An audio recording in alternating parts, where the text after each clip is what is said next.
नमस्कार, स्वागत है आप सभी दर्शकों का हमारे YouTube चैनल खबरें बिहार लाइव पर। अभी हम राष्ट्रीय जनता दल के प्रदेश कार्यालय में और हमारे साथ हैं प्रवक्ता एजाज अहमद साहब। सर, आपका स्वागत है हमारे YouTube चैनल में। धन्यवाद। सर, कल रात में जो मेयर सीता साहू के घर पर छापेमारी हुई, उसमें सीता साहू जी का बयान है कि भ्रष्टाचार के खिलाफ आवाज उठाने की सजा हमको मिली है।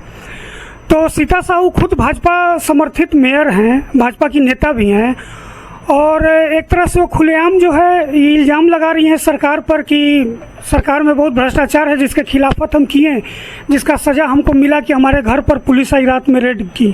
तो इस पर सर आपका क्या कहना है? देखिए, बिहार में भ्रष्टाचार को कहीं ना कहीं सदाचार और शिष्टाचार का रूप दे दिया है डबल इंजन सरकार ने, और जिस तरह से भ्रष्टाचार को प्रश्रय मिल रहा है वो स्पष्ट रूप से अब दिखने लगा है।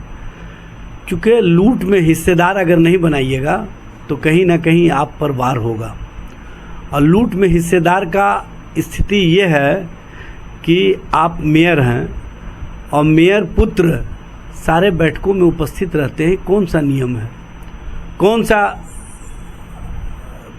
प्रोटोकॉल है, यह स्पष्ट करना चाहिए। आप बिहार की राजनीति में जिस तरह का आजकल स्थिति देख रहे हैं, सैया भय कोतवाल तो अब डर काहे का। उनको पता है कि हमारी माता बिहार और पटना में राजनीति में अपना धौंस रखती हैं, अपना धमक रखती हैं, और वो कहीं भी किसी भी जगह प्रोटोकॉल तोड़ करके जाएंगे भी तो कुछ नहीं होगा। लेकिन बहुत अति हो जाता है जब ने, तो उसको दिखाना पड़ता है, मजबूरन दिखाना पड़ता है। और सरकार के अंदर जिस तरह से इन लोगों की धमक है, उस धमक को इन लोगों ने समझ रखा था कि अब हमारे साथ कुछ नहीं होगा।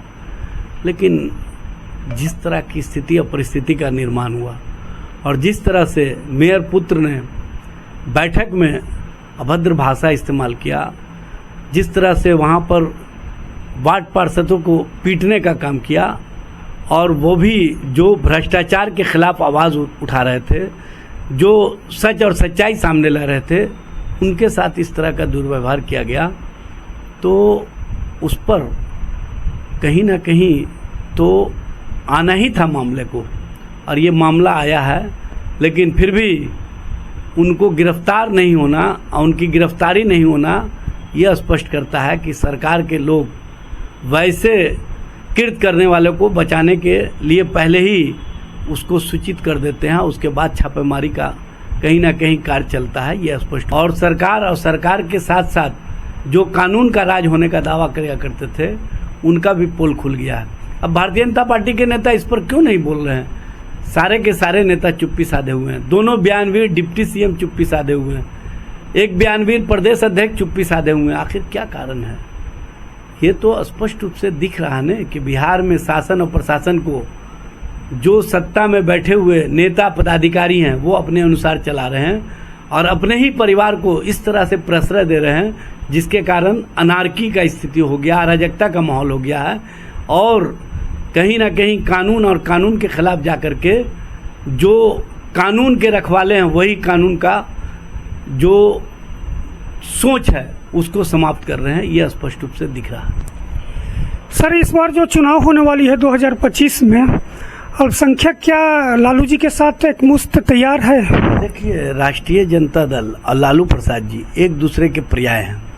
और लालू प्रसाद जी ने सत्ता में रहते हुए जिस तरह से अल्पसंख्यक समाज के हितों के लिए, अल्पसंख्यक समाज के लिए कार्य किए, खासतौर से 12,500 उर्दू टीचरों की बहाली की, बीपीएससी में उर्दू स्क्रिप्ट लागू किया, मौलाना मजहरुल हक यूनिवर्सिटी स्थापित किए, बिहार में विधानमंडल, विधानसभा और विधान परिषद दोनों के सभापति और चेयरमैन मुस्लिम समाज के बनाए, एक साथ उर्दू स्क्रिप्ट विधानमंडल का भाषा बनाने का काम किया, और जो प्रोसीडिंग लिखे जाते रहे वो उर्दू में लिखे जाते रहे।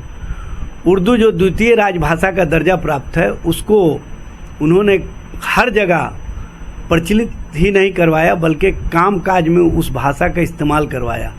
उर्दू ट्रांसलेटर, उर्दू टाइपिस्ट की बहाली की, ताकि उर्दू में जो दरखास्त आए, आवेदन आए, उस पर विचार हो, उस पर कार्य हो।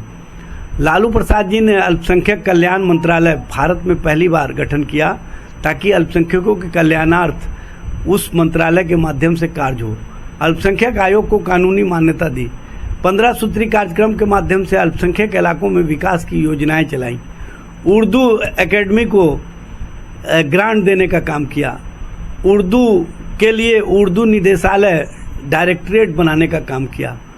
लालू प्रसाद जी सांप्रदायिक शक्तियों के खिलाफ सामने खड़े होकर के चैलेंज किए और आज लालू प्रसाद जी के द्वारा जो विचार और जो सोच है उसको कहीं ना कहीं तेजस्वी जी ने जब 7 महीने के कार्यकाल में थे तो उसको पूरी तरह से सरजमीन उतारने का काम किया।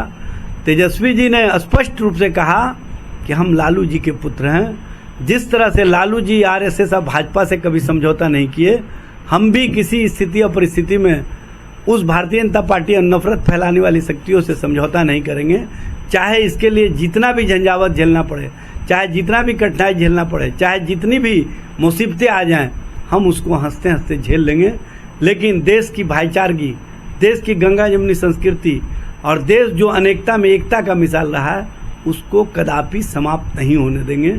ये हमारा कमिटमेंट है। इसीलिए अल्पसंख्यक समाज लालू प्रसाद जी पर इतना विश्वास करता है, तेजस्वी जी पर इतना विश्वास करता है कि यहाँ पर किसी और दल के लोगों को चाह कर भी नैरेटिव जितना भी चला ले वो सफल नहीं हो पाते हैं।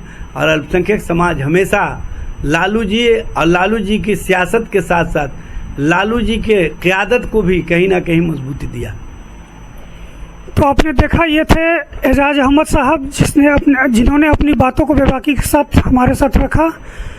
तो चलिए, धन्यवाद।